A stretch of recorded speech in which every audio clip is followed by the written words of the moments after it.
WBNE. Howdy, yokes. Before we get started today, we want to let you know that this episode of Bacon and Eggs is brought to you by our patrons. This show is made possible by our patrons at patreon.com/baconandeggs. If you're unfamiliar with Patreon, it's a service where you can go and you can support your favorite artists and creators and give them an opportunity to continue to create the thing that they do, because this takes a long time to put together, and we'd love to be able to continue to justify it, but we really need your support.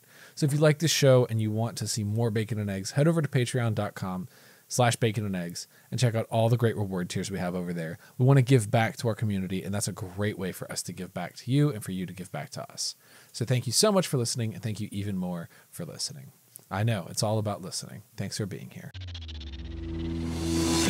Howdy, yokes, and welcome back to Bacon and Eggs. I'm Tyler Carlin. And I'm Ethan Edgehill. And today we're on summer vacation. Oh, or maybe we're just working. So learn a new song with Kelsey. And bet on it. Because today we're bringing you High School Musical 2.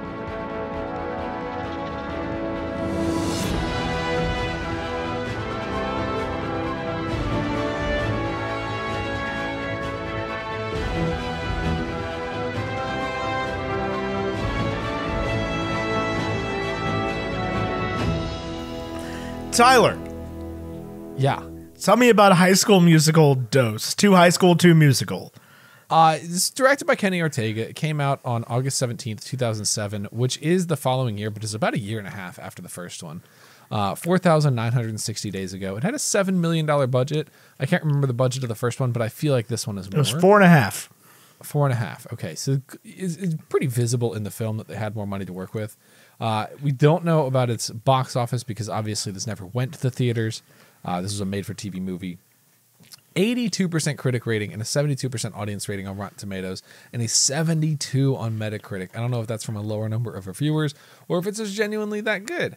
But we're recording this technically after we've already done the rest of this episode, so I know how we felt about it, but that's got some listener reviews here for you. I've got one from Sarah Hanks who says 100 out of 100.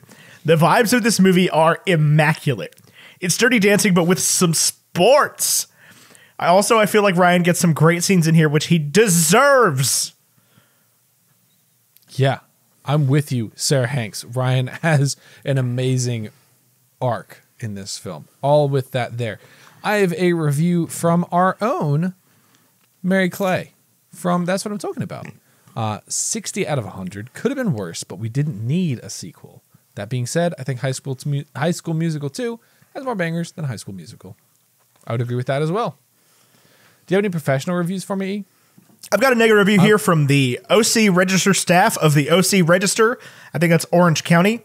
And I'm guessing this was a writer that has been fired. And it says, while it'll satisfy its target demographic to no end, there's something lacking where, instead of a soul, there's nothing more than contrived, emotionless plastic of the well-oiled money-making machine. Is the OC Register not like the Orange County Prison? Why would the prison be named the Register? I don't know.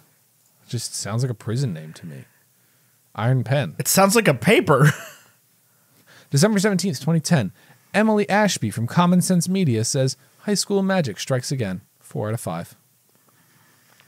Thanks, Emily Ashby.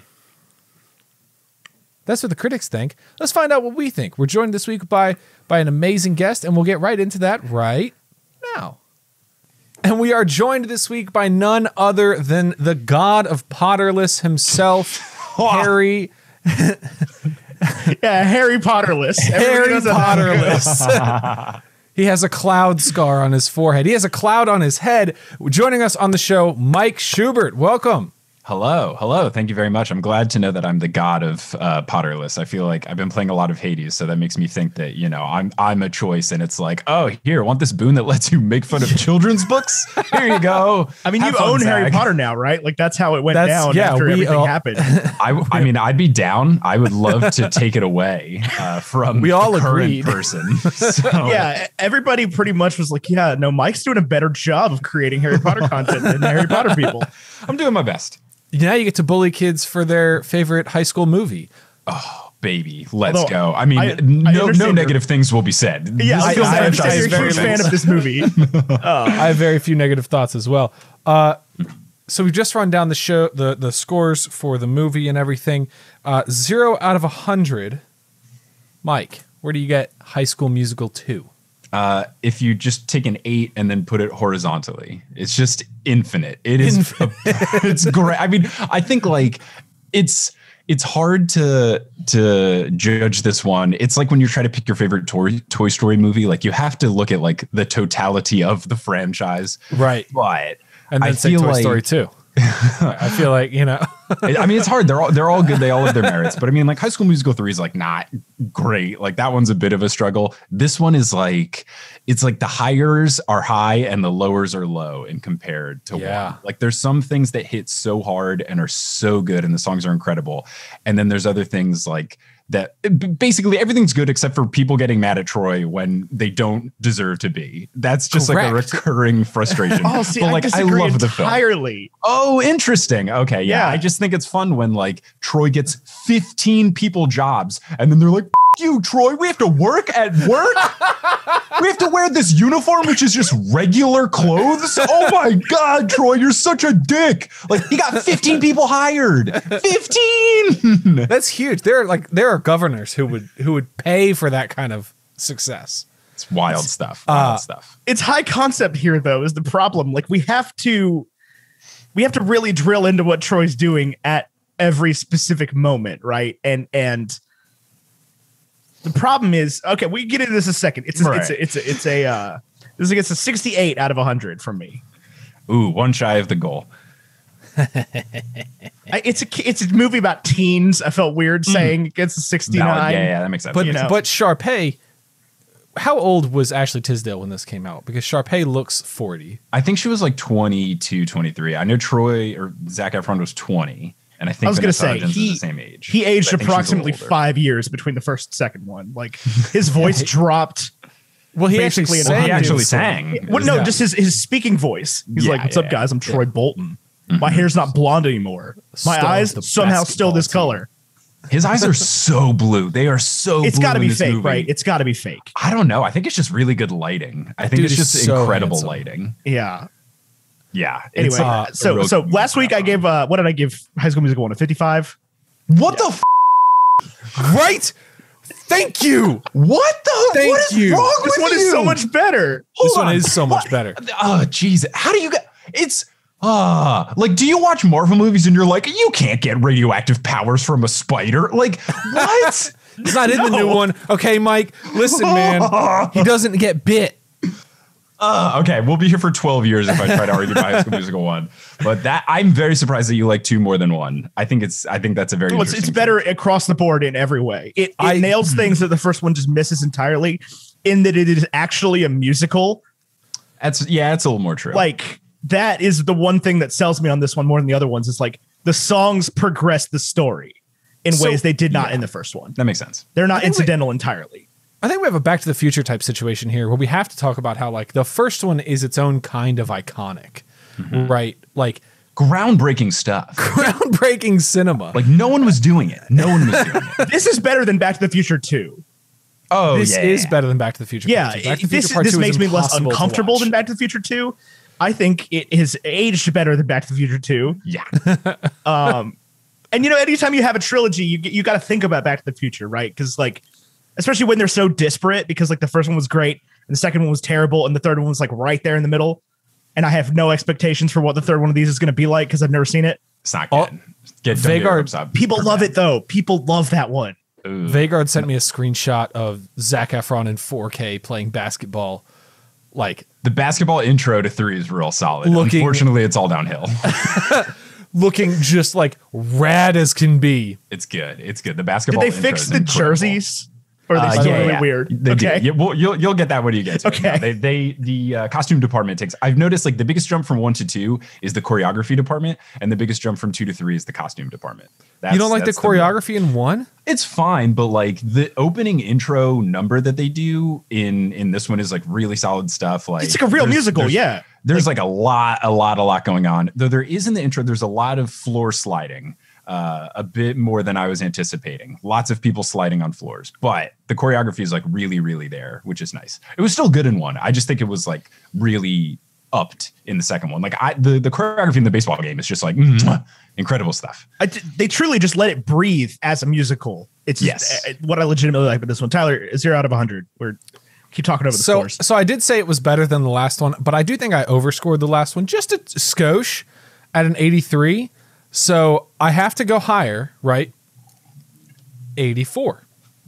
So Mike, I just want to make it clear. We're giving you 100 out of 100 here. Oh yeah. Okay, cool. Yeah. They're all 100. Cool. If I'm being like serious about it, like I would probably be as subjective as you want. That is the whole point of the score. If I was gonna like actually do it, I would probably give 2 like a little bit less. I don't know. I think they're all good at different things. I'm sticking with 100. I'm not shying away. Listen, I want you to do 100. Yeah, it's 100. Always our audience is going to love that. I'm the black sheep here, right? We've avoided covering this for so long because everybody's like, Ethan's going to hate High School Musical. And I would say my review for the first 2 specifically is I do not hate it nearly as much as I would have expected. The key is like you have to go into High School Musical knowing what you are going to get. It's like when you watched, I don't know if anyone else watched this when you were a teenager, like Abraham Lincoln Vampire Hunter. Like when that movie came out, you're like, look, I just want to see Abraham Lincoln kill vampires. And then he gets it and you do. And like you watch the first one, you're like, I want to see people play basketball and sing about singing. And then they do. And then the second one, you're just like, I want to see what the gang's up to. And then you get to see what the gang's up to.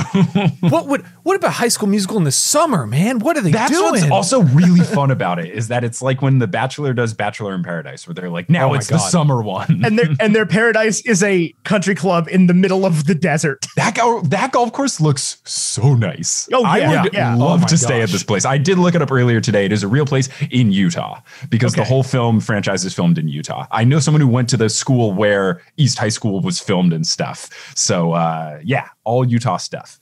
Yeah, all Utah. To this day, High School Musical, the series, is still shot. Oh, they still do it in Utah. Random high schools in Utah. Yeah, love it. Love it. Fun fact, guys. This is literally just tequila. There's no way. That's a big glass, my dude.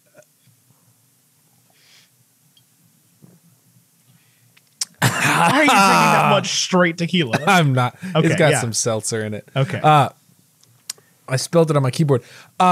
Yeah, spilled it on your Pokemon cards. I did. Oh my god! And it was my stack of hollows. Look at. This is a travesty. This is an ongoing bit from the last few weeks. Tyler's Pokemon cards covered in tequila. My Enternadas. Well, now it's just they'll get more sparkles on them. It's okay. Yeah. The water droplets will make more. So what is it? Find it. Tell me about your history with this franchise, Mike. Like where does this obsession come from? Yeah, so I was born in 92. So when the first one came out, I think I was in 8th grade. And I remember it was like that's of the age where like I was starting to like finally come out of my shell of like, because I don't know, it was just like misogyny central of like, oh man, like pink's my favorite color. But in 8th grade, I was like, oh, I can't admit to that. People think I'm a sissy. Oh, yeah, stuff like that. We had different middle schools. Oh, 8th grade was very much the like year of 7th and 8th grade were very much the years of like real men wear pink. Yeah, I mean that came out, but I like non-ironically like enjoyed pink. You know, it was stuff like that. So I remember when it first came out, like society told me like you shouldn't like this movie. It's like boys singing and stuff. You shouldn't like it. And I remember watching and being like, this is good. Like I do like this. I had the exact same experience because I didn't watch High School Musical because that was a step too far. But I had a TV in my bedroom, an old tube television, and I would watch Hannah Montana after like my parents went to bed because nobody could know how much I enjoyed this show. Yeah.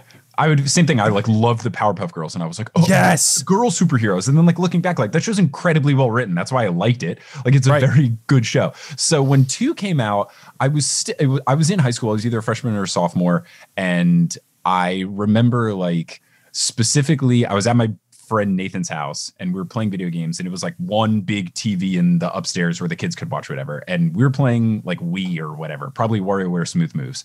And the little brother of Nathan, Michael, came in. It was like the premiere of High School Musical 2. And he was like, I want to watch High School Musical 2. I was like, we're using the TV. He's like, please, it's only on tonight. Like, can I please watch it? And we were like, okay, fine. But we are gonna like we're allowed to like make fun of it, so we like traxed it while we watched, which like I feel like is the right wheelhouse for 2, where like you can still love the best things of it, but then also like laugh at some of the absurdity. And like, no, there's no better peak like explanation of that than Bet on It, because Bet on It is simultaneously like the best thing ever and also the worst thing ever, but also, but like it's so bad and so good at the exact same time throughout the whole thing. So I feel like High School Musical 2 is right in that wheelhouse of like, it's very enjoyable. It's also very ridiculous, but it's no matter what you're looking to do, it's a good film to watch. So I remember enjoying making fun of it, but still like enjoying the film and the songs and etc. Yeah, I feel like I had a very similar experience watching it for the first time yesterday, where like I got on Twitter and I was like, okay, I'm gonna live tweet my viewing of High School Musical 2. I did it for High School Musical and it was a good experience. And what I found about the first two films here is that I could live tweet it, I could crack jokes, but I didn't have to be mean for it to be fun. Exactly. And that was such a sweet spot for me. And that was such an enjoyable part of this whole interaction, was that like I can poke at the little plot holes where, you know, Troy doesn't say something and now suddenly everybody knows or whatever it is. Mm-hmm. But it was still so much fun and everybody had a good time with the you know, riffing.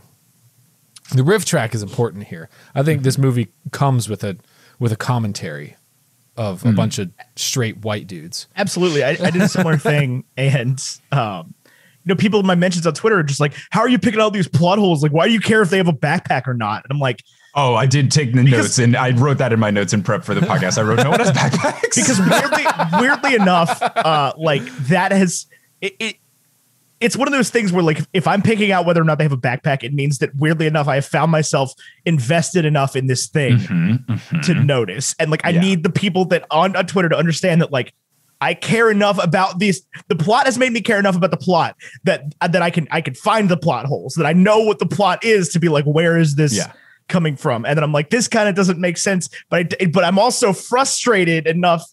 So because I care, right? Like, because I find myself caring about the plot of these movies, which is insane. The joy of High School Musical 2 is wondering things like, why does it matter if Troy sings for the basketball scouts? But then also being like, it doesn't matter. It's High School Musical. That's the true joy. It was very much like the tropes are so heavy that when the dialogue doesn't match the actions of the characters, it's like, no, who cares? Let's just keep going. But no, you make a very good point, Ethan, though. Like, it is, you get so invested in the character's stuff and the relationships that like when there's certain things that don't make sense, like it is frustrating. And I found the most frustration of that with, I've noticed, like, spoiler alert for 3, but like Gabriella in every movie is like, I have to leave, like in every single movie. And I do feel like her reason for getting upset in this one is very valid, but her decision to be like, I've got to leave in my mom's minivan, like, does not make any sense. Like, that is not the solution. Getting upset for Troy being like a bit of a jerk, like, yeah, sure, he does become a little bit of a jerk after extended time in his higher seat of power. But to be like, I got to get out of here, isn't going to work when you're trying to save the show.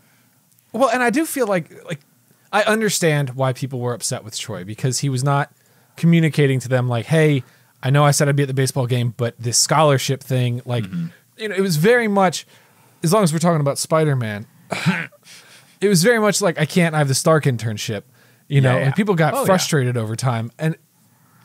But Gabrielle, you gotta support him. I'm sorry, you do. Yeah, I mean, she does for a long time, and she like thankfully like takes things pretty well when he's being late and all that stuff. I personally just don't see why what puts her over the edge is like, oh man, the staff can't compete or can't join the talent show. Now I'm going to leave. Like, that just feels strange. But yeah, I think the biggest problem with Troy is that he just overcommits, which like I can definitely vibe with. And I just feel like in most movies, if you just had like a heart to heart conversation with people and be like, hey guys, like, sorry, I've been really busy, but like they're offering me a scholarship to college. Like, sometimes I'm going to not be able to play 2-on-2 basketball in the parking lot. Like, I get to play 5-on-5 with the best team in Albuquerque. Because nothing in these movies ever goes, in any of these decom movies ever goes beyond the city, right? It's never a national thing. It's like, it's always like, I gotta fight this other snowboarders that live in this town. It's not like I'm gonna go be at the X Games. It's like, no, it's the annual street games. Like, I do love the mirror here, where in the first film, all Chad says to Troy in the entire movie is get your head in the game. Yeah. Like the whole time. And the second one, Troy's like, I got to get my head in the game, guys. I got to play basketball. Like, this is important. There's a scholarship on the line. And everybody's like, dance, jerk. Sing a song. Sharpay sucks. Sing with us. At the same time, though, I do want to make it very clear. By frustrated, I don't mean that I'm not enjoying it, right? Because we've all watched bad movies that are bad to the point where you can't enjoy them, right? Where you're like, this sucks. It's not any fun. The plot makes no sense. Nobody's having fun here. This is completely different of that, where like the plot doesn't always make sense, but it's like still captivating, right? Yeah, it's not like watching a train wreck. It's like watching a decently bad movie, right? It's not any different than any pre-Marvel Cinematic Universe superhero movie. Yeah. You're not watching Batman, the Michael Keaton Batman, and being like, oh man, really wish I knew more about this villain's deep character motivations and what happened when they were 14 that turned him into Mr. Freeze. You're just like, hey, it's Batman. Cool. They do explain it. I mean, sure, yeah, but You get Mr. Freeze's whole backstory in Batman and Robin. What I think what's the saving grace of the first two of these movies is that the songs are so good. It's really good stuff. It's really, really good stuff. It's so like it's cheesy as can be. So was Call Me Maybe, and like Call Me Maybe is a perfect song. It's a perfect song. There's no better music than Carly Rae Jepsen, and like. That's true, but this is not as good as Carly Rae Jepsen. I was in the car today driving to like my big boy job where like I make real money, jamming to Bet on It. Bet on It is powerful. It's a banger. I watched a 7-minute video about the making of Bet on It today. Like, it's a production. That's almost as long as that song is. Oh, it's twice as long. That scene feels like it goes on forever. It's like 4 minutes and 15 seconds. Yeah. Of joy, of pure adrenaline. My one thing that I will say about the music is it feels like it was already dated in 2000 and whenever this came out. Because this was not... When did this one come out? 2008? 07. 07? So they were one after each other? Yeah. Okay. This feels like 2002 music, not 2007 music. It's not Sondheim, okay? Like...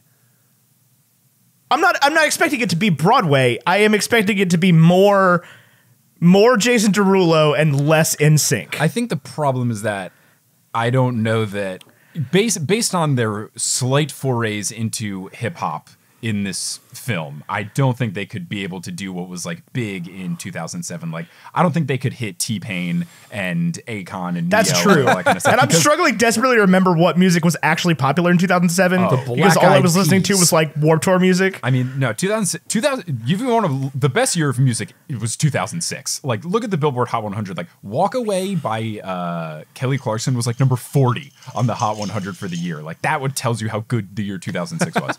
But there's like some absolute bangers. But the thing in the movie is like anytime they try to do hip hop, it's rough. Like Kelsey at one point does DJ turntables on dishes, and it's pretty terrible. It's pretty rough. Yeah, There's a lot of people saying things like "yo" and Hey. sounding like cops. It's not ideal. Nothing Kelsey does at any point during either of the films I've watched is a thumbs down from me. Okay. Except for all of her fashion choices. They're quite bad. Those are also extremely dated by the year She wakes up 2007. and she chooses violence to be like, how do I clash as much as possible? Yes, polka dots and plaid and argyle. I've done it. and I've got this awful hat, Patrick Stump hat. Does she and Ryan end up together? In the third one, unfortunately, and this is a great segue into how Disney forced that against the wishes of Ortega and Gabriel. So, What does the actor who played Ryan think? Lucas Gabriel, he's done. I didn't realize that's who it was. Sorry. So Lucas Gabriel and then Ryan Ortega, I think is the director's name, Yeah. right? No, Kenny Ortega. Kenny Ortega. I think Ryan Ortega is like another famous person. I always get it. But Lucas Gabriel, I was reading a bunch of articles about it in prep for this because I wanted to make sure I had my stuff right.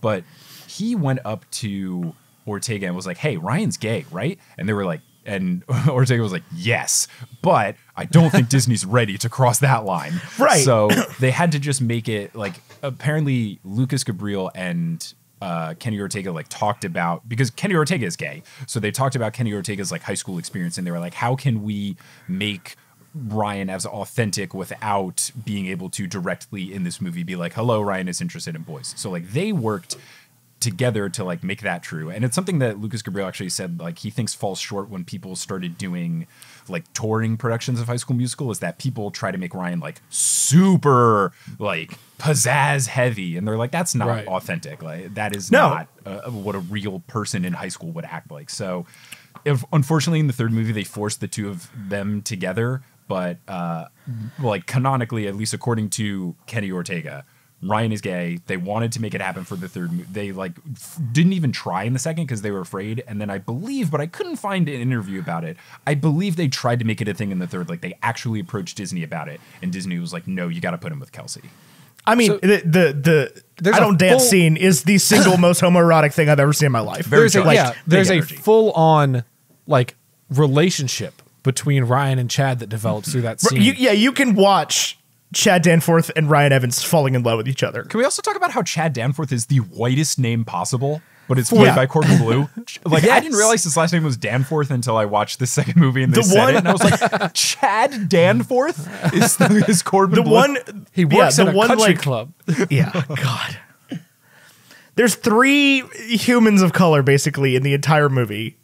3 or 4. They are all main characters though. I do think so. Like I tweeted about how like there was a big chorus shot of the school, and I was like, there are no people of color here except Corbin Bleu, and I got a lot of replies being like, no, they did a decent job with this. Yeah, so kind of like they're there, but they don't contribute anything. Like in both of the movies, all Chad does is like play basketball and get mad at Troy. And all Taylor does is gaslight Troy or gaslight Gabriella. Yeah, and like Taylor in this one takes is Gabriella not Latino though? Yes, like yes. Okay, she's that they did good in that area. I guess. And then there's Zeke. Oh, Zeke takes such a big step back in this one. Like he's got more going on in the first. I do like that he gets to be a chef and he calls it being the promised land. Like that's very good for Mr. Creme Brulee, which creme brulee is the best line in the first film. So like it's very good that he gets to achieve his dream. But yeah, like in terms of actually doing anything, like Taylor, all she does is be like, Troy seems suspicious, like, and tries to like make Gabriella break up with Troy. And then she has one singing line in it where it's like very clearly Taylor. In the song, in the end, like after the final song, all Taylor says is, now we're even closer. That's like her one solo line is 4 words. So they don't do the best job though they are main characters. Like this is a very, very Troy centric movie. Which like understandable, but you would like to see a little bit more than just like the straight white dude. But it's Disney in 2007. This one feels so much less Troy centric to me than the first one does. No, I think this one's just as Troy centric. No, this is a Sharpay Evans movie. Yeah. Unfortunately, I think what happens is when you look at she's the main character here. She has like become as important as Gabriella in the first movie, where like Gabriella is barely important in this one. Like she is definitely not the lead. If you were gonna look at the first two, you'd be like, yeah, Troy and Gabriella co-leads. But in this one, you're right. It's Troy and Sharpay, and then Ryan probably comes in third place with his storyline. I love his storyline a lot, and this is my TED Talk thesis statement that like the whole movie would have been better if it was just like, obviously it's not gonna actually be all about him, but it should have been more about him becoming himself and like breaking away from Sharpay than Sharpay's shenanigans. Like, no, I'm all in on Ryan Evans. I'm all in on Ryan. Perfect. Like I'm all in on Ryan. The hero. I do feel like we cast the spotlight on Ryan's homosexuality or potential, and we don't talk enough about Chad's curiosity, at least. Mm-hmm. Like this is important, right? Like I thought they were gonna kiss because so I tweeted and said, oh, they invited Ryan to the baseball game, and then I like put the movie. I paused the movie to go do something else for a second. And I get like 15 tweets that are like, oh, you're not ready for Chad in the next scene. I was like, they're going to make out. Like, what is happening here? That's the first kiss in High School Musical 2. Right. It was an interracial gay kiss. I was like, maybe this is why everybody loves this movie, is because it's super gay. Like it is. It definitely is. Because they got really queer baity in the first one with that stick to the status quo scene. Oh. Maybe that's why, hold on, now if we dial it back, maybe that's why Chad was so like, you can't say who you are because I'm too afraid to say who I am. You got to stick to the status quo. I mean, as a straight white man, I'll go ahead and ship Chad and Ryan. It's fine with me. Oh, I mean, when you read between the lines of I don't dance. I know you can. Like, not a chance. Like, you can see where people very much on Tumblr, like, when it's a song secretly about how Ryan is trying to convince Chad to, like, give dating boys a shot. Like, especially when Ryan's the pitcher. Yeah, and like swinging for the other team definitely like comes into play. If you look into it too much, it feels a little bad because like if you look at it only with that lens, it's like, okay, Ryan, ease off. Like you've told him like, I know you can. No, I'm fine with that, but like, but again, it's a decom. Like it's always going to be a little heavy-handed, even though it's a movie for children.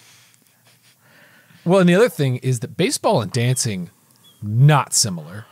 A lot of the sports they play, golf would be closer. Basketball would be closer. Basketball and dancing, yeah. Baseball and dancing, no, not the same thing. It's a rigid. The thing with it's baseball a very is slow sport. Yeah, it's a rigid stop and go sport. You are standing and then you are running. You are, running and then you are stopping at a specific point. Whereas like basketball is constantly in motion, soccer is constantly in motion. Like. Not necessarily congruous there. I do think what's obviously very funny and what makes me feel better about looking at from the angle of Ryan trying to convince Chad, like, come on, guy, is that Chad does say, I don't dance for 4 minutes while dancing for 4 minutes. So yes, it can look a little bit more like Chad is playing coy, which if you are looking at it with the other angle, it feels better because clearly Chad is lying. And then he dances, right? Yeah. And then he dances. He totally, even at the end, he's like, so I don't dance, but like, if I did, what would you have me do? Stop! Stop! They're in love. And then obviously we have to talk about them switching clothes afterwards. Oh my gosh! It's like it is a sports thing that happens now, where players will switch jerseys at the end of the game to like show respect in European soccer and stuff. I don't know if that was a thing in sports back in 2007. I know it's definitely a recent trend, but I don't think it was not in America. Not in America. Yeah. Certainly not a thing in baseball. Baseball, not baseball at all. It's still not a thing in baseball. If you lose the World Series, somebody on the winning team goes home with a black eye. Like sportsmanship is gone. But also like the baseball jerseys are like if they get like swag as you like finish out the playoffs. So your jersey at the end of it is like, I played in the playoffs and the World Series and also this. Yeah, it's very interesting, but very heartwarming and very what's going on there inducing when they switch clothes. Just tops. Their pants are still the same. Yeah. So there's that would not be like wild. a full. It's not like full. Like where were they? So they just change shirts and then hats, which is nice. I do like they put. I'm gonna pull the line up. I had the captions going while this was happening, and let me see if I can grab it. Let's see. So, Chad says to Ryan, all right, so you call that a little game? Like, little in quotes? Yeah, it's just because Ryan was way better at baseball than he let on. Or was something else little? That might be very much reading into it. I think that was just the fact that Ryan was like, yeah, I can play baseball all right. And then Ryan is like incredible at baseball. Right. So remember, these are, regardless of the age of the actors, these are supposed to be teenagers. Teenagers not even like quasi like, oh, we just graduated or like we're about to graduate. No, they're going like, into their senior year. They're 17. They're going into their senior year. They're all students 17. Yeah, for sure. Mike, are you a Sharpay Evans stan? Because I've gotten some hate from Sharpay Evans stan Twitter. Not at all. Like the thing with Sharpay is that, like she's one of those villains, like a perfectly lovable villain, like the big crab. But she's the villain. Yeah. Like nobody is like looking at the crab from Moana or Gaston, and they're not like, yeah, his name is Toma Toa. Okay, sorry, I couldn't remember it. I just know it's Jermaine from Flight of the Conchords. But like, you couldn't. No one looks at Gaston and is like, that guy's right. But everyone looks at Gaston and goes, that guy's the best. Like, Sharpay is a wonderful, perfect villain for this franchise, but like she is terrible as like a person, but she's wonderful for the franchise. I do think what's very funny and the movie like corrects this is that they have the same plot of like Kelsey has written a song for Troy and Gabriella and then they do it and then Ryan and Sharpay do it. And then but the problem with it in the first movie is the Ryan and Sharpay version is way better than the Troy and Gabrielle version. What I've been looking for Ryan and Sharpay is like still disagree. Infinitely better. That is like it's not even in the same realm of existence. But in the second one, they do a good job of Sharpay's version of the Troy and Gabriella song is like much worse, and that's the one I agree with you, Ethan, is like way dated. Like that feels like very 2002 rocker. Oh yeah. And it's Well, I feel that the most about Bet on It. Honestly, that's a Bet on It is a straight up. It's Zac Efron doing a Backstreet. I'm not saying. Hey, I'm not saying it's not. I'm not saying it's not. I am just saying it is. It is Zac Efron doing all 5 parts of a Backstreet Boys song. Yeah, it's like it doesn't. It's a song that almost has no genre. It doesn't know what it is, and that's right. Like it's solely bet on it. I had never seen this movie. I'd never heard that song. I've only ever seen the gifs of that, of him walking around the golf course being like, yeah, bet on it. I expected that one to be much more like musical theater-y. I don't know, he does this a lot. But the song, not not the moves. Bet on it. Yeah. Again, I do want to stress though, this one is a musical. So much more than the other one was. Like the songs matter, and they have like songs that do things, and it's not just like it's not all in the context of. There's not even a musical in this one, right? It's not all in the context of this audition. It's like, we're going to sing a song about baseball. We're going to sing a song about we love summer. And I'm like, this is what I wanted for the first one. This is a musical. Like, I can live with this, right? Like, was I the only person super uncomfortable with Sharpay's solo song? Like the Oh yeah, Hawaiian that is one? the. I completely forgot that exists, but yeah, Aged you could say like it aged well, but fine milk. That aged quite. Because not only is it cultural appropriation in the song for Hawaii, but then also there's like the hip hop breakdown for Ryan, and Right. that is very bad too. Where he's like, "Yo, it's not good. It's not Right. good." Yo, I'm and this Ryan. This is not by any means to say that white people can't do hip hop. No. But if you're gonna be a white person doing hip hop, you have to pay your dues, right? You have to pay respect to the medium that isn't yours, and this does not do that. No. It's some bad stuff. But yeah, Oh Humu my Humu gosh. Nuku Nuku Apawa'a, which yes, it is the state fish of Hawaii. Like it's not. Oh, that was gross, dude. Because I'd never seen this movie. That made me feel gross. I completely this forgot is- that song existed. I think I had successfully like deleted it from my memory. I am storage. And shocked I was like, that Disney Plus. I'm shocked Disney Plus didn't just go like cut, ripple, delete. would you like to see a movie that does this better? Have you seen Moana? Like, yeah. Have you considered Moana? Right. It's not that. Where I think everything else is fine. Like nothing else makes you go like, yikes. At least nothing off the top. But yeah, that's. I mean, it's So not the out only- of the realm for white high schoolers to do bad hip hop, right? Like that is okay. It is always going to be a thing that happens. It will always be a thing that happens. Is white high schoolers at talent shows are going to do bad hip hop. right. Well, But when you just say like tiki tiki tiki tiki over and over No, again, that's a whole different. Yeah, it's not ideal. Well, and That's a like whole it's different definitely not my place to be offended on behalf of other people, but I do feel like, and this is not the tiki tiki thing. That was pretty clearly cultural appropriation. The other thing that sort of triggered my fight or flight was when Ryan and Sharpay's dad shows up and keeps like making comments about how Ryan dresses. I don't know, man. So I think they were trying to do there, and I don't know if it landed, but like he's always making Ryan like wear his hat forward. I think he's just being like a pick up your pants, like tuck in your shirt, dad. And It's not the vibe I got. It's Okay. not the vibe I what got. vibe were you getting?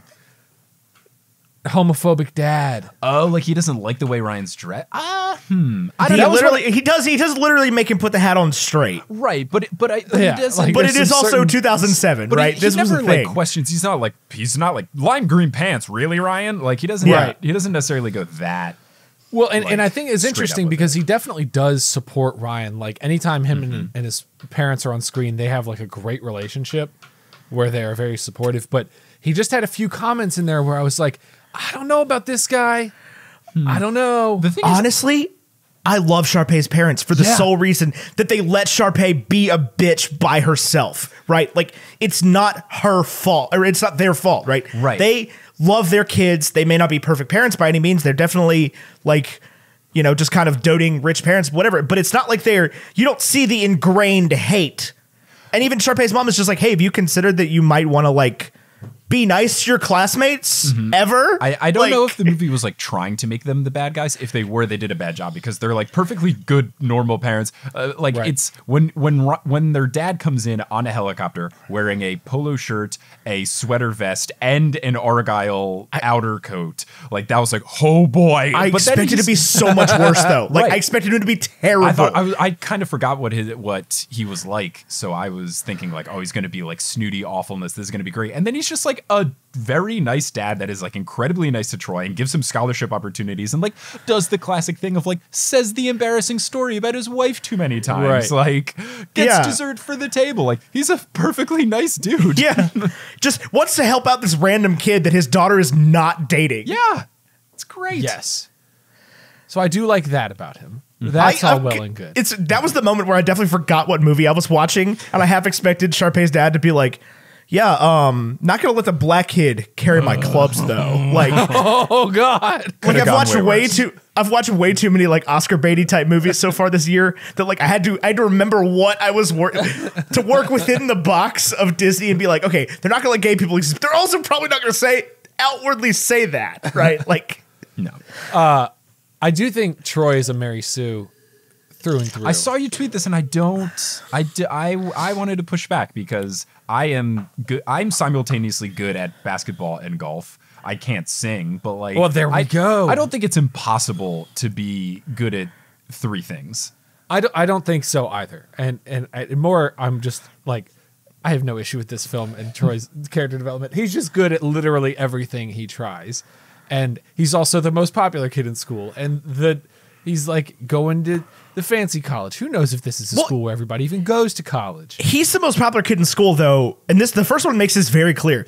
Troy's the most popular kid in school because he's cool. Like he's the nicest kid. He's nice to everybody, right? Like they don't care that he's the best. And even Chad says it in this movie. He's like, Troy, we didn't make you captain. We didn't make you captain because you could hit a jump shot. We made you captain because you used to know what's up. Yeah, Chad. This is why you're not captain, because you don't know what's up. I've got a scholarship on the line. Okay, so let's get into it real quick. I get where y'all are coming from. I for real do. I do think his friends have a reason to be mad at him, though, especially Chad. Like, Troy gets the scholarship opportunity for sure and gets to, like, pal around with all these people and goes to immediate super douche mode. The one thing he does do, the cheeseburger thing is unforgivable. The cheeseburger thing, I think Chad has a reason to be mad at Troy. I think that was just Fill me in on bad. the cheeseburger thing, because I don't remember this. So Troy gets invited to like lunch with the basketball team, and he's already become the golf pro at this point, and then Chad is their waiter for their lunch, and he comes up with a cheeseburger, and Troy very dismissively says like, "Oh, I ordered Swiss," and like doesn't even like look at him. He treats Chad not only the way you shouldn't treat a friend, but also the way you shouldn't treat a waiter. Yes, yeah. To me, I honestly thought that was bad writing because Troy was like perfectly nice, and then for that point, he's like, is the supreme asshole, and that's that's the only time.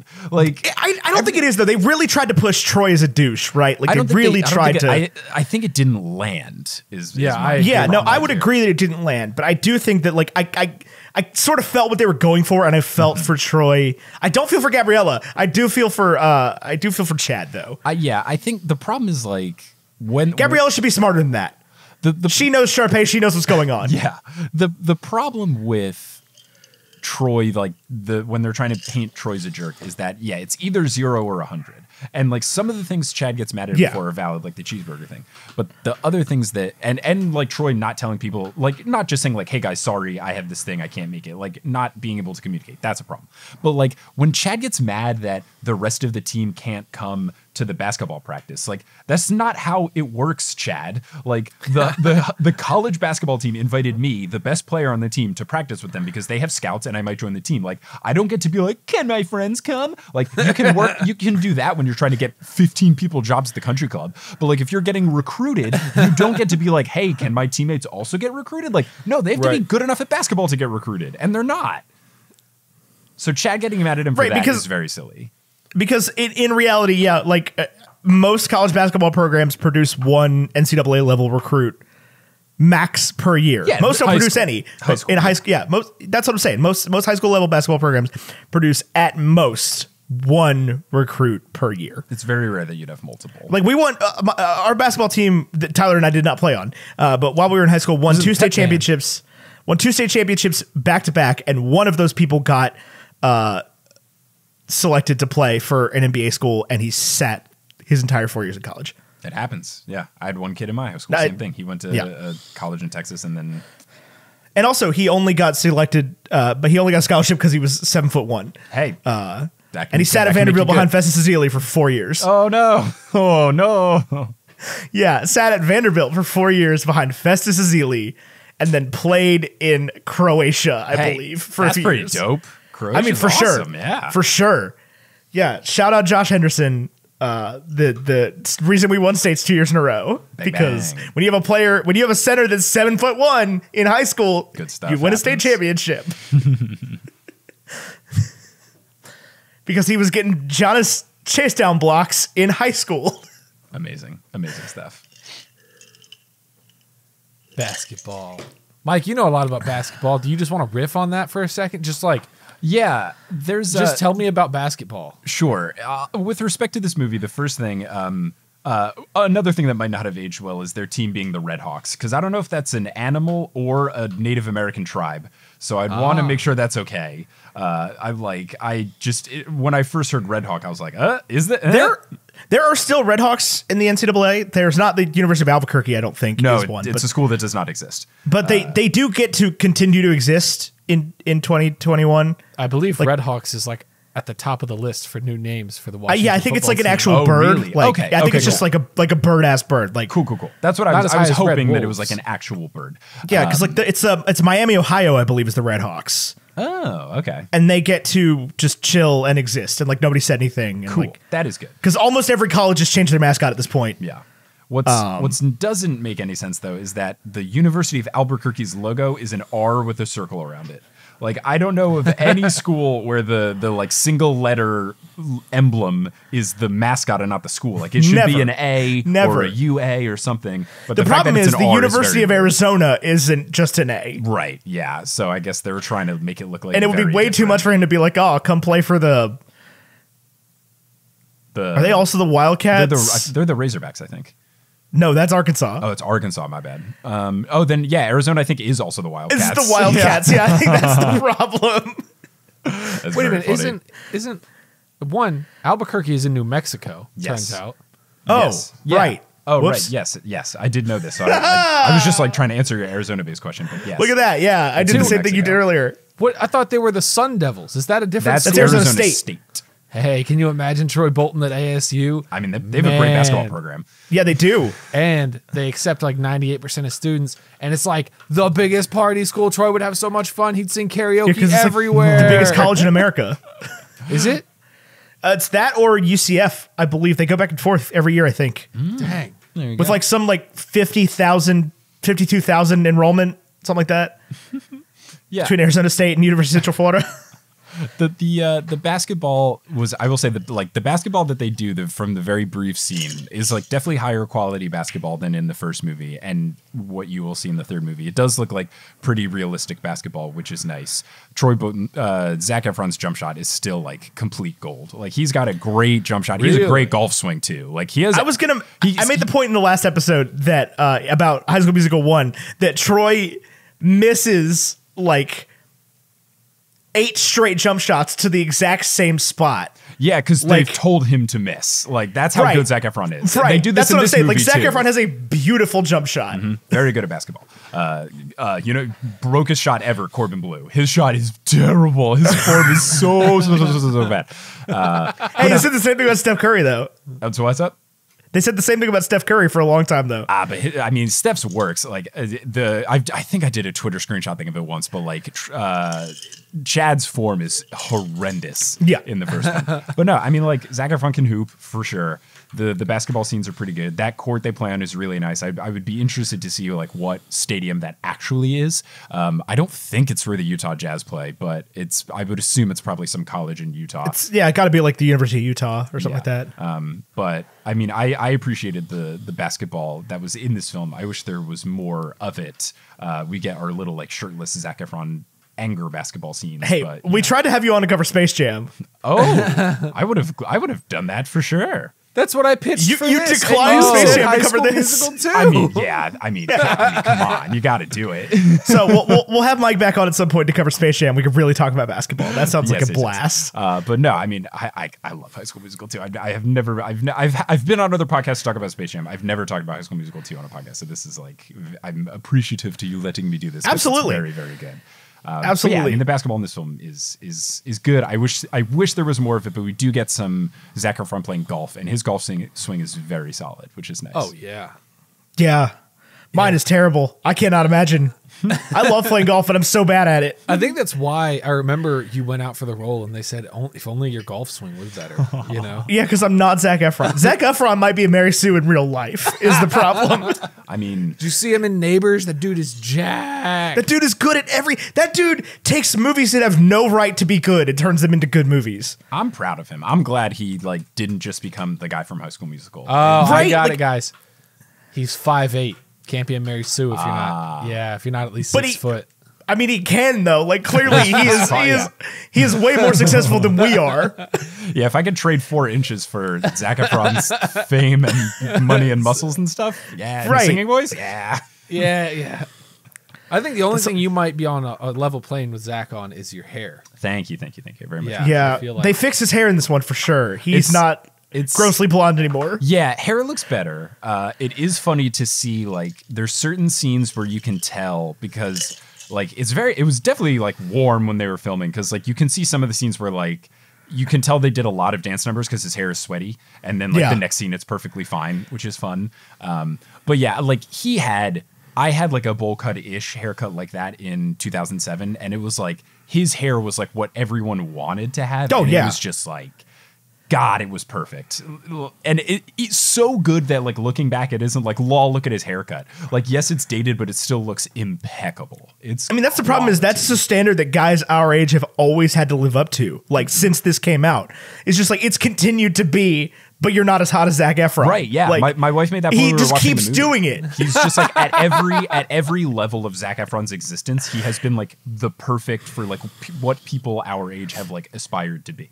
Like, he was perfect Bieber-y haircut. He was perfect, like, swoopy-ish haircut. He's gonna, like, he'll gray, like, a little bit earlier than everyone else and do it better than everyone else. You cannot, you're not prepared for Silver Fox Zac Efron. Oh, it's gonna be amazing. Like, when he turns 42, are you kidding me? Like, it's gonna be incredible. He's gonna go full Goldblum, where, like, just, like, always looks great, just different eras, and I'm happy for him. Wearing gold suits and like, it doesn't even matter. Yeah. He's one of those people where he could trend set, just like, he could put on literally anything, and it would be like, oh, that's what's in now. Yep. 100%. And that's the thing is, like, I have never not liked, even because I'm not a big fan of The Greatest Showman, right? Like, I don't love that movie.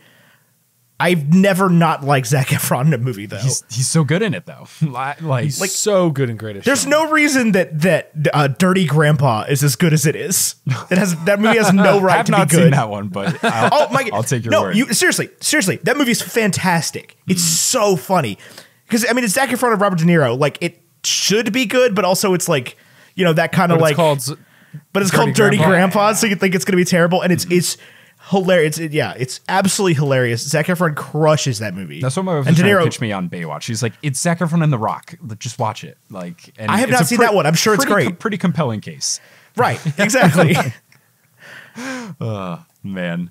I just if you I don't want to like step on structure, but I do just have like a bunch of notes I took if we're just looking for things to we don't have a structure. No, cool. No okay. structure. I didn't know if there were like I don't want to like step on the toes. I'll just go through like anything that I took note of that hasn't been discussed. First off, I don't dance. Taylor rocking a roller backpack is a tough look. Oh God. They were like, oh, it's the nerd. Gotta have the roller backpack. Like, oh, big yikes. The only backpack we see in the whole school is Taylor's rolling backpack. Like, not great backpack representation in the film. No, that's terrible. So I couldn't talk about this last week because our guest that was on was British and went to high school in England and does not get Secondary school. Secondary school. She was like, oh, he would have had a satchel and a gym bag for his gym kit. And I'm like, oh gosh, no, there's no world in which Troy Bolton did not have one of those JanSport backpacks with his initials on it. Oh yeah. Like the dark blue with the brown on the bottom, Well, his would be red and white, so it's Wildcat colors. Come on. Of course, yeah. Also, that school's got so much money that they would have, like, the basketball team would also get, like, backpacks with their names embroidered and numbers embroidered. That's the way our basketball team was when we were in high school because JJ Redick went to our high school. Yeah. And JJ Redick just continues to give money to that program because I am envious of that. The closest I got to that was in high school, like my freshman year of high school on the basketball team. Our school was really bad, and then they happened to win state. Like I think the year before I was a freshman. So then I think like Nike and Adidas were like trying to get our high school sponsored by them in case of us like proving to be good again. So we got like some good warm up stuff from them. And then I was also on the tennis team, and just because like there's only like 12 people were on the team, but only like 6 to 8 actually competed in matches and stuff. So like when you have the budget, like you only had to like sponsor stuff for 6 kids. So I got like free shoes, which was pretty cool. So like the fact that the team was so small, the school was like, yeah, we can buy you tennis clothes. So that's like the closest I ever got to like a bunch of cool stuff. But like the basketball team at East High School was like loaded. The fact that they had jackets with their last names embroidered on the back was like, this school's got money. And there has never been a school more bought into the mascot, right? Like ever. Everyone's never been a high school. The fact that it goes beyond the basketball team, like the fact that all the students say what team Wildcat throughout like working. The fact that the theater department says it. Like that's that Kelsey's big. in on it. Kelsey's in on what team? Wildcats. Yeah. Right. Like that's incredible. That does not happen. No, it's absolutely wild. But no, Troy Bolton would have had a backpack that determined his status. Like for sure would have had a backpack. Let's see. Other notes I have. The cheerleaders in the opening number were not wearing shoes. They were just in their socks, which I thought was strange. I'm sure there's some like costuming something, but they were wearing socks, which I just thought was weird. And they only showed up in the opening number in this one and like the closing number in the last one, which I think is the same number basically. Yeah, I think cheerleaders are low hanging fruit in high school media. It's like a huge part of Glee. Everybody's got a cheerleading squad. Like, right. Should be able to do it. I'm glad though High School Musical doesn't bring them in as like the plastics. Yeah, the villains. Yeah. It's not like, oh, everybody likes Troy except the cheerleaders. Yeah, what is nice is that at no point in the film does anyone ever like the closest you get to someone making fun of someone for being in the play is Troy is like, what is the basketball team going to think of me? And then they're all like very supportive of him, which is really nice. So that's good. Like the closest we get to villainry, obviously Sharpay, but like the closest we get to like actual high school bad things is stick to the status quo, which like exists to be like, this is a song about people being closed-minded and you should think worse of them for it. So like that's what's nice about this is the pitch to the movie, guys. Like we have to do it at some point. Like this is where it happens. Other things of note is when Zac Efron as Troy is talking to Gabriella, and he's saying about things they want to do this summer. One of the things he lists is, I'm definitely teaching you a twisted flip on the skateboard, which is not a thing. I played enough Tony Hawk Pro Skater to know that a twisted flip on the skateboard is not something someone who's because it's not even at that point. It's not even the writers being white. It's just the writers being so helplessly out of touch with literally everything. Also, what can he skateboard now too? And he can fix cars? Maybe he does. If he's that good at skateboarding, maybe he does get into Mary Sue territory because 4 things is too much. Something you did point out on Twitter, Tyler, is Zac Efron's mom existing, Troy Bolton's mom existing, because I also don't remember if she was in the first one. She apparently is. She's the one that sends him to the party in like the opening scene. Oh, yeah. Okay. Yeah. She gets mad at dad for making him play basketball on their vacation. Bolton is better in this one. He's got a big redemption arc because he sucks ass in the first movie. Not a moment of good. Not a moment. He's really bad. In this one, he's better. It's funny, like when he's introduced, when he's like fixing the car and he's like the voice of like Troy, like taking advantage of the opportunities presented to him. It's like they're trying to frame him as the bad guy, but he keeps making like really sound points like over and over again. as the conversation goes on, he sounds a little douchier. Like, so he starts off sounding good, and then like his last two lines are a bit like, oh, okay, they're trying to make him the bad guy. But like, it's a huge improvement for Mr. Bolton. Like a big upgrade. He's fun with absolutely. the gang in the beginning. The mom does throw the basketball into the sink, which feels like a wild choice, but he has a big improvement. Though I do think it's funny that Zac Efron, like Troy Bolton's whole thing is like, oh man, my parents are saving pennies to try to get me into school. Like the scholarship's so important, and their house is so nice. Like, Also, it's a different house. yeah, the Boltons are doing just fine because They the have house their own basketball court. so if He's the got house in the- French doors in his bedroom. Come on.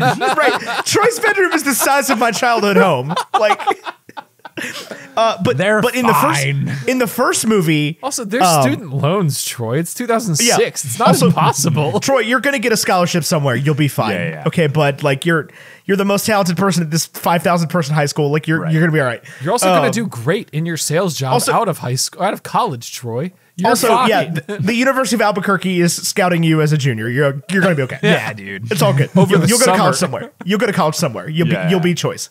You'll get a Division II at least, bud. You can go to school. But it's a different house in this one because the house in the first one has not only a basketball court out front but also around the side. Hell yeah. Because there's a clear shot. There's a clear shot in the first one of Troy and his dad Dream playing house. basketball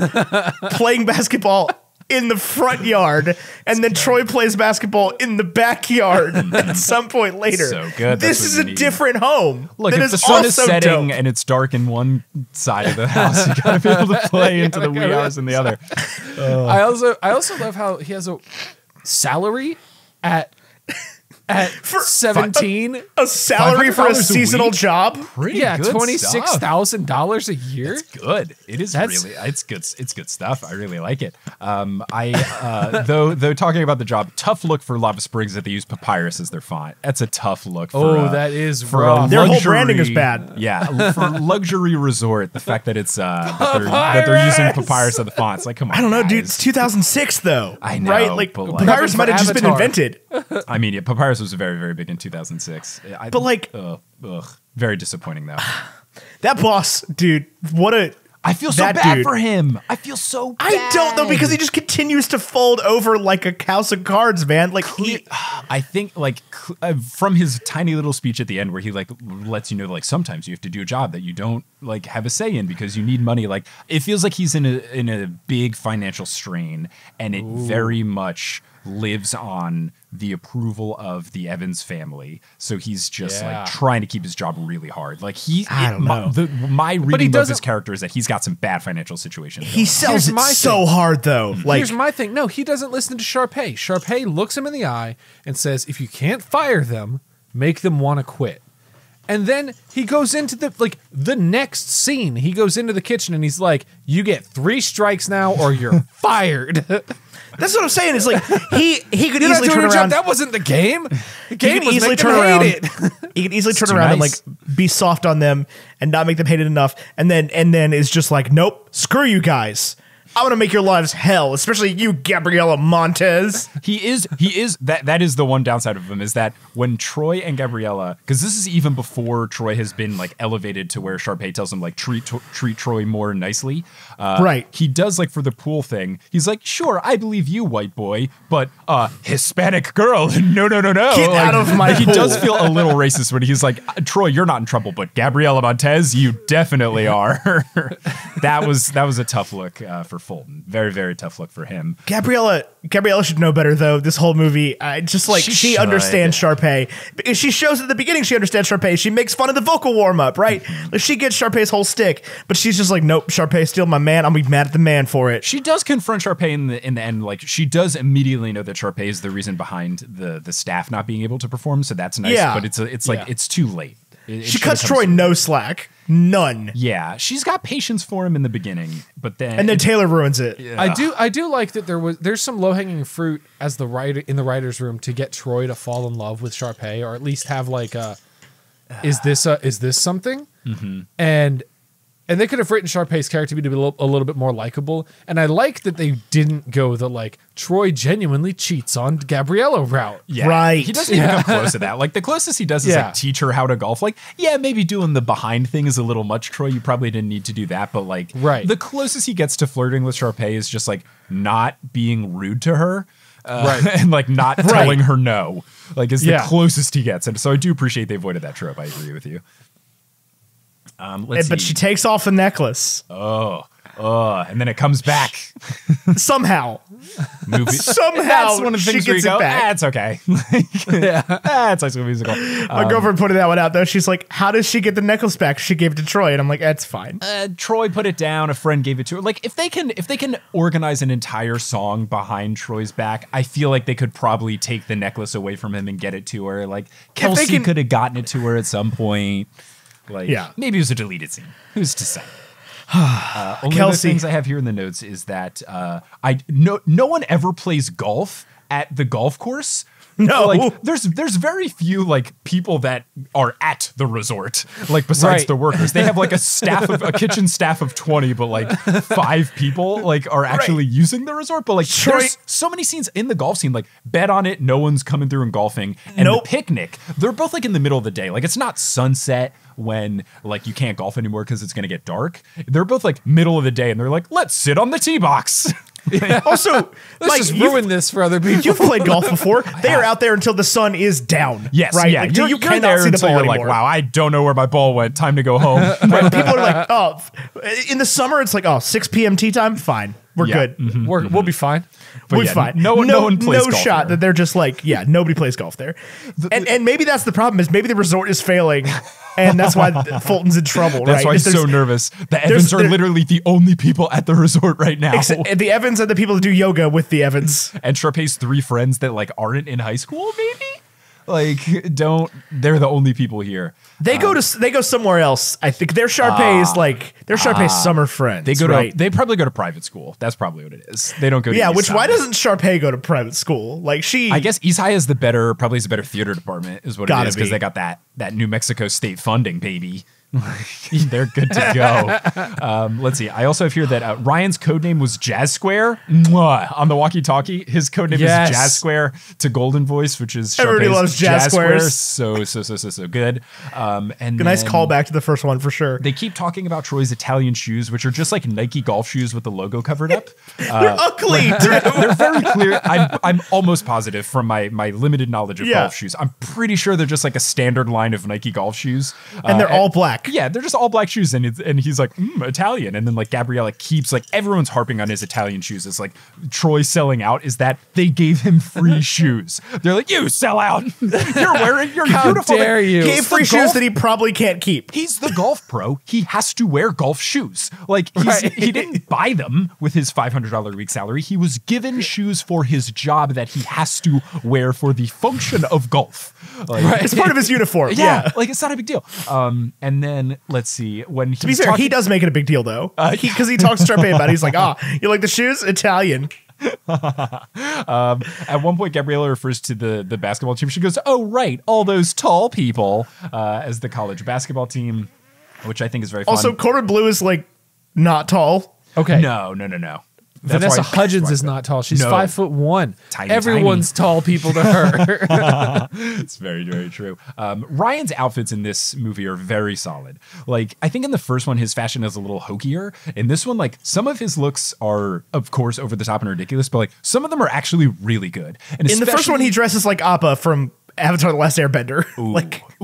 Yeah, I've seen that side by side Twitter. I think it's very apt. But yeah, like some of his styles are actually like really nice looks. He has a grasping of fashion, like it goes together, and especially when you put him in like a golf centric world, because like when you wear golf clothes, like you have a little more room to like be more flamboyant with color choices and white belts and stuff. I think he's like thriving from a fashion perspective, and what a brave choice to wear all white linen pants included to a baseball game. Like this guy, yeah, absolutely. Confidence. Dressed like Satchel Paige out here, like with the hat and everything. The only other thing I have note is that the most accurate thing in the film is when you see Fulton for the final song that all the Wildcats are doing. He's clapping off beat, which is like very on brand for like a 56-year-old white guy. Like, pretty good. He's like, ooh, ah. And that's all the notes that I took while watching this film that we haven't already talked about. Oh, man. This movie's something else, man. It's fun trivia for you guys. University of Albuquerque was once real. It closed in 1986. I did know this because one time what was while their watching mascot? this movie, I Googled it. Was it the Red Hawks? Oh, good question. Oh. Can't be. There's no way they did that research. Oh, what was that? I wonder if they like could have maybe still got sued even if it was a defunct school if they went like that hard with the copy pasting of a school. I'm sorry. Y'all just Googled the university. Catholic Liberal Arts University. I just got a picture of a Mexican restaurant when I Googled the University of Albuquerque. They were the Dons, which and they were blue and gold. Let's see if they have like a mascot. Athletics. It's just the Dons. What it like the Italian mob heads? No, like sunrise Wimbledon. or like the time of day. Like Wimbledon. Like D-O-N. Don. What Don in Spanish is a like term of respect or whatever. Like, oh, that's what I'm taking from. I grew Mexico. up in a very Italian part of New Jersey, so Don to me means like You're not from Texas? no. I just lived there for 10 years. I did 14 years in Jersey, 10 in Texas. Then I moved around a lot for work, and now I'm in New York. the hair says Jersey. I'm not going to lie to you. Hey, you know, I got to live up to my voluminous roots. Yeah. Baby! God. We all talk like that, yes. That's a TikTok reference. There's this dude on TikTok. Baby! That's my best Gabriella. If you're not on TikTok, there's this dude on I- TikTok right now that's doing not. these TikToks where he's like, this is my impression of Scooby-Doo from the movie Scooby-Doo. And it'd be like, Shaggy, baby, how's about a Scooby snack? That's pretty. I can get behind that. I support He that. does that for everybody. It's the exact same. I wasn't trying to be insensitive, I promise. But no, interesting that good to know they aren't like the fictional University of Albuquerque at least like made their own mascot. They do have a very nice decal on their court that like takes up the whole court. I'm surprised they went for such a big decal for a fake school, like prop department. You could tell this movie was more funded by Disney.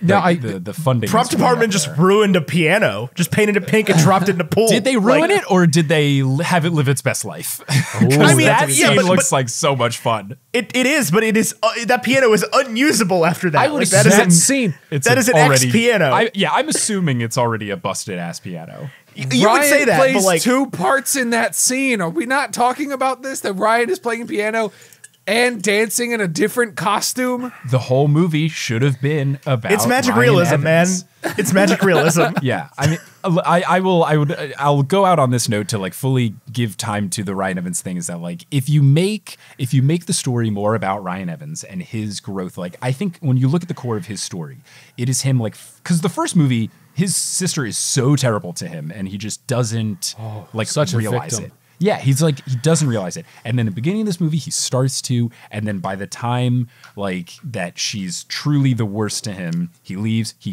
I love that Gabriella like works with him to do the whole choreography thing and like he reaches his full potential. Like if you made more of the plot about that, I think it could have been so compelling of him like struggling with leaving his sister. Like him and his sister have been this duo the whole time. Like a solo Ryan song about him recognizing that his sister's been shitty to him for his whole life. Like that could have been some really incredible, powerful stuff. Like a bet on it with Ryan, but instead he's realizing that Sharpay's been terrible about him. Like that's what I want. Like, and it could just, you could still have bet on it. Like Zac Efron's in all black for angry bet on it, but then you could have Ryan in his all white baseball outfit doing like happy bet on it. I don't know. Like him a coming of age that would song. be such a foil. Yeah. Oh, Yeah. That would have been.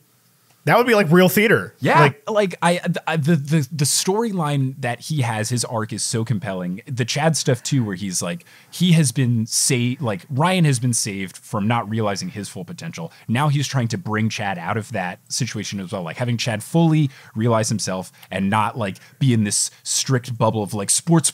I can only do sports because I'm a boy and it's 2007. Like, and Ryan is like, no, dance, come on, it is okay. Like I can do both, you can do both. It's all right. Like I think those those stories and those arcs are so wonderful, and that's why I have such a like soft spot for this movie.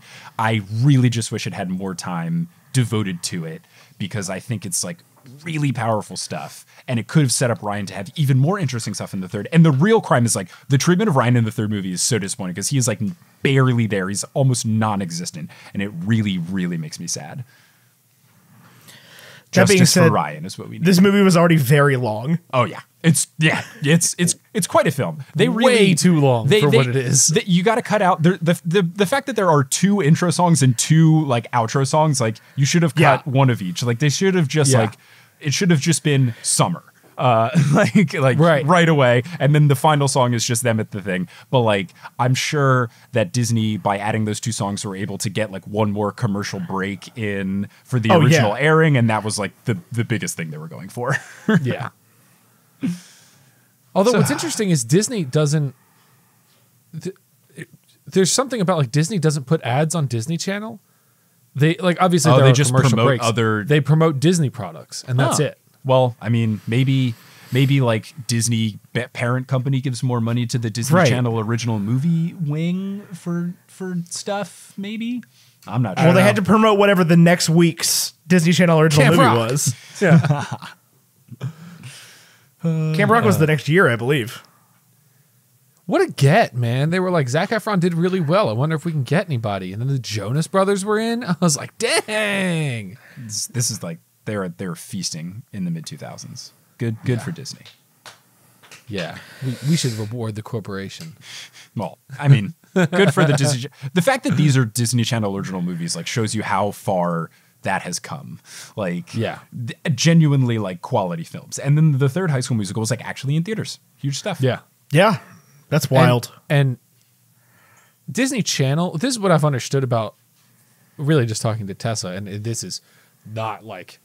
This is conjecture based on, this is my interpretation, is that Disney Channel is not, it's Disney, but it's not like capital D Disney. It's not capital D Disney funding. It's not capital D Disney production value. Right. Which, I mean, you can tell just by looking at it. But like, they're kind of dealing with their own scraps. They've got a budget, and then they don't get ad funding. So it's just like they got to do what they can with the budget they get. Yeah. So... Well, Mike, it has been an absolute pleasure. Pleasure's been all mine. Thanks for having me. Yeah, anytime you want to come talk about, like I said, we'll have you back on for Space Jam. Let's do it. What's going on with you, man? Where can we find you? So if you're listening to this or watching this on Video Worlds between March 30th and April 30th, I have a new project coming out that I've been working on for quite some time that I'm very excited about, that I'm launching a Kickstarter for, called Modern Muckraker. So that is a podcast where I will be playing a character, like an over-the-top character who is fully convinced that he is completing like the world's most important investigative journalism, like uncovering the truth of pop culture's most burning questions. But in reality, the questions are going to be things like, when should Spider-Man take the subway instead of web swinging? Like, and then actually like running the numbers, like, and I'm going to interview highly overqualified guests. So like talk with a physicist to know like the mechanics of web swinging, interview people at the MTA that run the subway in New York to like know exactly like train speed, train schedule, all that kind of stuff. And then every question, like at the end, will have a definitive answer of like, this is when Spider-Man should take the subway, like weekdays between 9 and 5, like taking the Uptown Express A, something like that. So I'm going to just do these like incredible deep dive questions. One of the ones, I don't want to spoil it, but one is High School Musical related. Oh man. So like really, really intense, in-depth stuff with people that have no business like being on the podcast, like the most important people interviewed as possible. But in order to make this happen, I want to have like a team of writers, a producer, a researcher, a sound designer. Like, right. I want to get a whole bunch of people in the mix, and I want to pay them what they are worth up front, which is like a rarity sometimes in podcasting. Like we've all worked on usually. stuff. Yeah, we've all worked on stuff where you either get underpaid, and sometimes that means not paid. So if I'm going to do that, if I'm going to do a big project, I don't want to. I want to be in the position where people are getting paid what they deserve. That's incredible. Straight up. So that's why we're doing a Kickstarter as opposed to like a Patreon or hoping ads come through, Right. stuff like that. So if you want to learn more about that, you can go to modernmuck.com or bit.ly/modernmuckraker. Those will take you to the website or the Kickstarter page for the project itself. Incredible. Really hoping for funding. Got some fun stretch goals where we would be doing like more episodes and potentially a future season of it. But that's a project. I've had the idea for a while. A bunch of podcast platforms said no when we pitched it to them. So now I'm betting on myself. Bet on much it, like, bet on much it. like Zac Efron, and trying to make it happen with the Kickstarter. That's so cool. That is so cool. Thank you. I'm very biased, but I also think it's very cool. Well, yeah, I mean, own it for sure. I think it is a very good idea. Yeah. Oh, Just man. take advantage of the opportunities given to you, Troy. I mean, Mike. Like, Oh, I should. Yeah, I need to reach out. Maybe I got to I got to find my Mr. Evans, who's going to just like back up the truck and make a one-time donation to fully fund the project. Right. Yeah, that's what we're all hoping for out here as creatives, right? Is the not patrons on Patreon, but the patron, right? Yeah. The Mr. single Angel patron investor. of the art. Right, the angel investor. Oh man, but yeah, that's what That I got just going wants on. to- That's what Cool. I would, hope Very everyone cool. checks out. If you enjoyed me and my presence here, I think you would enjoy that as well. I mean, that sounds like an absolute blast. I cannot wait. I hope that project gets funded because I cannot wait to hear it. That will be incredible. Thank you so much for coming on and enlightening us about the High School Musical. Of course. Glad we could talk about the second. I hope you get as much enjoyment as you can out of the third as possible. It's not going to be as good, but there's still some fun moments in there. So I hope you enjoy them. I mean, it's a lot of people's favorite of the three. Like, I'm not going to I discount find that it. very interesting. So that's good. That's good. Maybe you will like the same things that they liked. There seems to be stands of all three of them Okay. separately. All right. So and we'll see for the where they land. listeners, we get to discuss the third one next week with Vegard coming back to Bacon and Eggs. We love Vegard, so all is well. Yeah, Mike, it was great to have you on for an actual episode where we talked about an actual movie. Yeah, I love it. This has been a blast. I agree. Oh boy, that Mike Schubert, what a card. What a guy. What a fellow. What a conversation. What a fella. I really enjoyed that episode, Ethan. Let's wrap her up here. Do you have a listener score? So just to recap our scores. You're going to have to talk for a minute before I get that. There's a lot of them. Sure. So to recap scores, and as a reminder, listener, the way that we do scores on this show is we put out a poll on Facebook as well as a poll on our Discord server. And the poll on our Facebook gives you an opportunity to discuss the movie and talk reviews and talk thoughts about it with all other members of the community. We just don't read the reviews from the Facebook on the show. To get your read review on the show, you need to leave a review on our Discord, where we pick a few at random each week. And the Discord is $3 a month on our Patreon. That's patreon.com/baconandeggs. This is a great way to support what Ethan and I are doing here. It gives us an opportunity to pursue our dream of doing podcasting full time, like Mike Schubert, who was just on the show.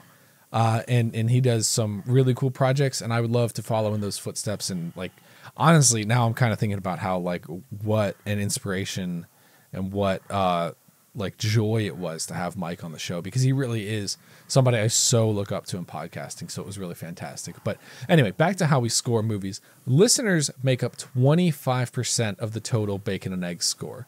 So Ethan and I each get 25%, so that's 50. Listeners get 25%, and then our guest gets 5%. They get a healthy chunk. The Rotten Tomatoes critic score gets 15%, and then Metacritic gets 5%. So we divvy it all up. And basically the way it's a completely manual process, punching in the scores. That's why I'm chatting with you right now. Basically, Ethan will go through every single score left on Facebook and every single score left in Discord and add them up and divide them by the number of scores. And that's how we get the listener score average. And then always on Bacon and Eggs, we round up so that we have a round number. I'm not interested in an 87.5. Give me an 88. We do a whole 100-point scale so that you have room to play with those, 7.7. That's nothing to me. Give me a 77. We also, in the past, have really harped on like be genuinely critical with your score out of 100. But the more we do it and the more we think about it, the more I think like just give me an honest score. If you love the movie, if it's one of your favorites, give it 100. You don't need to justify why this random movie has 100 out of 100, you can justify it, and I'm more than happy to read your review. But like, I don't see. You just get to say whatever you want while I'm doing this, and I'm not 100% on board with that. I think it's important to have a rubric, but I think you can allow yourself as much extra credit as you deem necessary. I messed up the math. What? No. I did something wrong because all of a sudden I had a number that was like 8 digits long. So all in all, I really love the way that we score this, and it's actually come out pretty well. In years past, we didn't do this, and we ended up with some like really weird lineups where like Holes beat out, Mary Poppins, which sat next to Unicorn Store and Enola Holmes, and it was just like, okay, I guess that makes sense. So and I mean those were our subjective opinions on everything, but I really like the way that we have listeners really getting involved with it and putting their take on everything. I've got a score. It is a 77.1. So a 77. 77 from the listeners. So just a final recap. Tyler, 84. Ethan, 68. Rotten Tomatoes, 82. Metacritic, 72. Listeners, 77. And our guest this week was a 100. 100. Puts this at a 78.15, which is way better than High School Musical. Beats The Great Gatsby. Oh, that's garbage. And it actually ties to the digit The Chronicles of Narnia, The Lion, the Witch, and the Wardrobe. Fair. Criminally low rating for The Great Gatsby. I'm not going to lie to you. I think in this situation, Ethan, I would defer to us to which one goes above the other. Oh, it's a dead tie between this and Narnia? 78.15, we said, right? Yeah. Yeah. Which one had the higher listener score?